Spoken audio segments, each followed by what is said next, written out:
How was the presbyopia correcting ICL Viva introduced into Korea?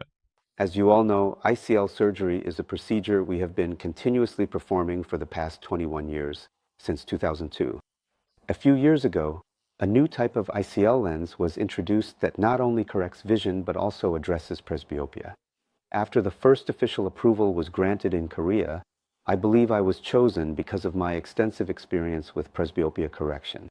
So, I was actually the first surgeon to begin using the Viva lens in Korea. What was the primary reason for spearheading the introduction of ICL Viva in Korea?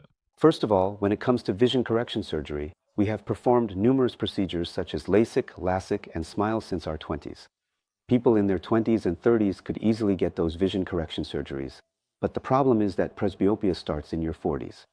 And as more people have presbyopia along with nearsightedness, farsightedness, or astigmatism, the need for ways to correct all of these together has grown.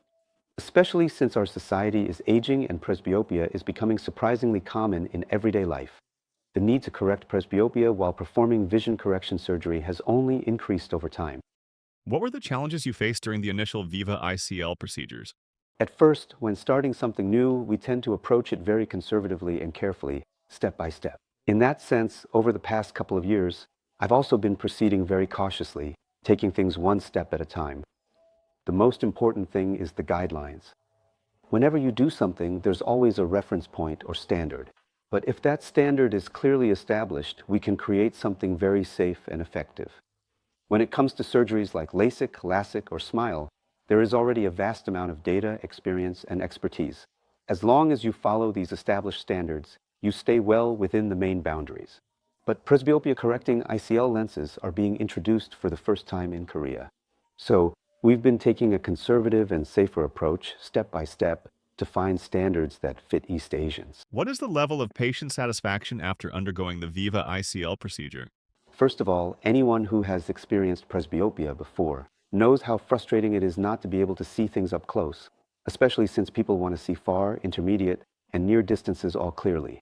When near vision is improved, it has generally been found that patients are quite satisfied with the surgery, and it is considered a safe and reliable procedure for now.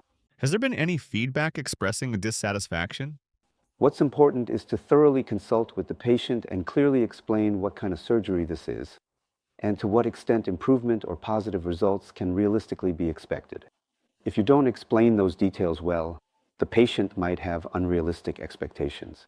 But after a thorough consultation, patients usually understand and their satisfaction becomes reasonable. Being the first to introduce the procedure in Korea must come with a great deal of responsibility and pressure, doesn't it? Oh, definitely. It's not just about presbyopia correcting ICL lenses. Over the years, we have continuously introduced and gained experience with new technologies and devices related to vision correction surgery, such as LASIK, LASIK, presbyopia LASIK, SMILE, and SMILE Pro. We have worked to establish standards and have shared these valuable experiences with many others. This has been part of our ongoing process until now. You can think of this as just one of those cases. That's why it has been important to proceed very conservatively, step by step, carefully moving forward one stage at a time. We have carried this out with the same mindset and attitude all along. Do you have any words of advice for patients who are considering the presbyopia correcting ICL Viva procedure? When it comes to surgeries for presbyopia, having overly high or unrealistic expectations can be problematic. This is because presbyopia is ultimately a functional limitation that naturally comes with age, and expecting it to be corrected 100% perfectly is simply not realistic. Honestly, that's in the realm of the divine. But even if it's not a perfect fix, if we can improve things by 70 or 80% with certain tools, our satisfaction in daily life increases significantly. I think it would be good not to hesitate too much and visit a nearby clinic to get examined and consult about presbyopia correcting ICL surgery, including the Viva lens.